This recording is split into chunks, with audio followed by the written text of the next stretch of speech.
Pernah nggak sih kamu mikir, kenapa tanaman yang sering kita cabutin, injak, atau anggap gulma, justru bisa dijual mahal banget di luar negeri?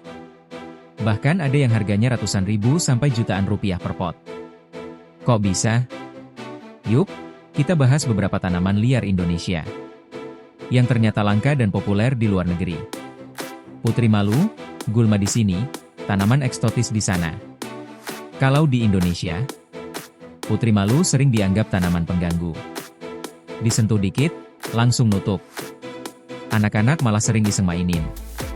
Tapi di negara seperti Swiss, tanaman ini justru dijual sampai sekitar Rp150.000 per pot. Kenapa?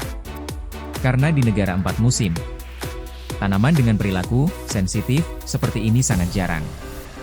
Buat mereka, putri malu itu bukan gulma, tapi tanaman eksotis dengan kemampuan unik.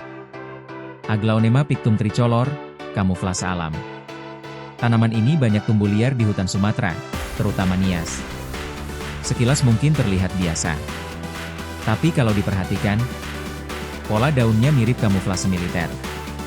Itulah kenapa di luar negeri, Aglaonema pictum tricolor jadi incaran kolektor tanaman hias.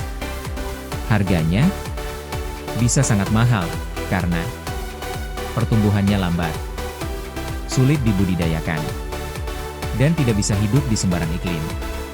Ciplukan, tanaman semak jadi buah premium.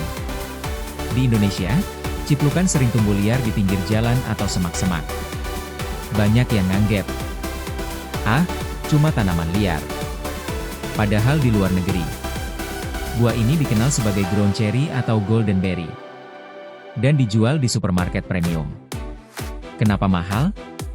Karena ciplukan dikenal punya antioksidan, kandungan vitamin tinggi, manfaat kesehatan, yang kita petik gratis. Di sana, masuk rak makanan sehat mahal. Alocasia invernalis, hitam legam dan langka. Tanaman ini tumbuh liar di hutan Kalimantan. Yang bikin unik, tangan menunjuk kanan daunnya hitam legam, hampir seperti logam. Di dunia tanaman hias, warna se-ekstrim ini sangat langka. Makanya, Alocasia invernalis, kantong semar, tanaman karnivora kebanggaan Indonesia. Indonesia adalah rumah bagi banyak spesies kantong semar. Namun ironisnya, di habitat aslinya, tanaman ini mulai langka. Tapi di luar negeri, justru sangat populer. Sebagai tanaman karnivora, kantong semar dianggap unik, eksotis, dan menantang untuk dirawat. Beberapa jenis bahkan dijual dengan harga jutaan rupiah.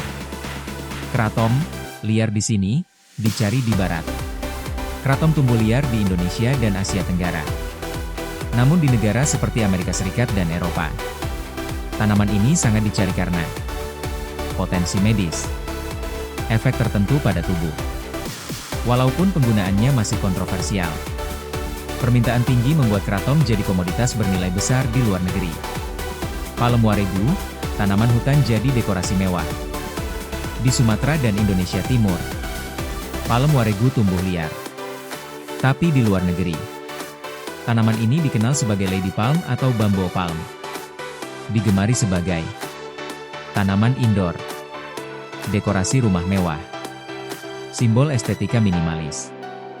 Harganya pun bisa cukup mahal karena bentuknya anggun, perawatannya tidak mudah, dan sulit ditemukan di luar daerah tropis.